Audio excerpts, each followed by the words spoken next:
দেশে পেট্রোল ও অকটেন উৎপাদন থাকা সত্ত্বেও সাম্প্রতিক সময়ে যে সংকট দেখা দিয়েছে তা নিয়ে জনমনে তৈরি হয়েছে নানা প্রশ্ন। রাজধানী সহ দেশের বিভিন্ন এলাকায় ফিলিং স্টেশনগুলোতে দীর্ঘ লাইন, সীমিত সরবরাহ এবং তেল না পেয়ে ফিরে যাওয়ার ঘটনা এখন নিয়মিত দৃশ্য। বাংলাদেশে জ্বালানি তেলের মধ্যে ডিজেলের চাহিদা সবচেয়ে বেশি এবং এটি প্রায় পুরোপুরি আমদানি নির্ভর। তবে বর্তমান সংকটটি মূলত পেট্রোল ও অকটেনকে ঘিরেই।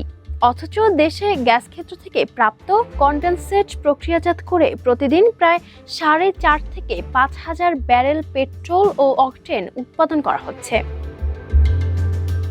পরিসংখ্যান অনুযায়ী দেশে বছরে পেট্রোলের চাহিদা প্রায় 4,62,000 টন এবং অকটেনের চাহিদা প্রায় 4,15,000 টন। 2024 থেকে 25 অর্থ বছরে দেশীয় উৎস থেকে 2 লাখ মেট্রিক টনের বেশি পেট্রোল উৎপাদন হয়েছে, যা মোট চাহিদার প্রায় অর্ধেক। অকটেন উৎপাদন হয়েছে মোট চাহিদার প্রায় 1/4। সব মিলিয়ে দেশের মোট পেট্রোল চাহিদার প্রায় 40 থেকে 45% দেশেই পূরণ হচ্ছে। এই উৎপাদনের বড় অংশ আসে সিলেট অঞ্চলের গ্যাস ক্ষেত্র থেকে। হবিগঞ্জে অবস্থিত প্ল্যান্টগুলো প্রতিদিন প্রায় 4,000 ব্যারেলের বেশি পেট্রোল ও অকটেন উৎপাদন করে। পাশাপাশি 4টি বেসরকারি রিফাইনারিও উৎপাদন প্রক্রিয়ায় যুক্ত রয়েছে। তবে বিশেষজ্ঞদের মতে বর্তমান সংকটের মূল কারণ সরবরাহ ঘাটতি নয়, বরং চাহিদার অস্বাভাবিক বৃদ্ধি।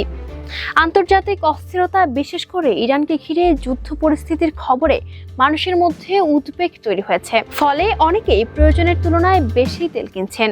আগে যেখানে একজন গ্রাহক 2 থেকে 3 লিটার কিনতেন, এখন তিনি 5 থেকে 10 লিটার বা তার বেশি কিনছেন, এমনকি ট্যাঙ্ক পূর্ণ করে নিচ্ছেন।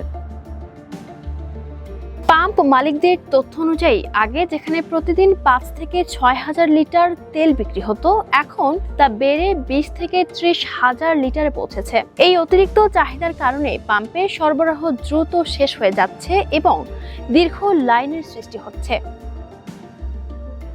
এর পাশাপাশি কিছু অসাধু ব্যবসায়ীর মজুতদারির অভিযোগও রয়েছে, যা বাজারে কৃত্রিম সংকট তৈরি করছে। সাধারণ মানুষের মধ্যেও আগে থেকে তেল সংরক্ষণের প্রবণতা পরিস্থিতিকে আরো জটিল করে তুলছে।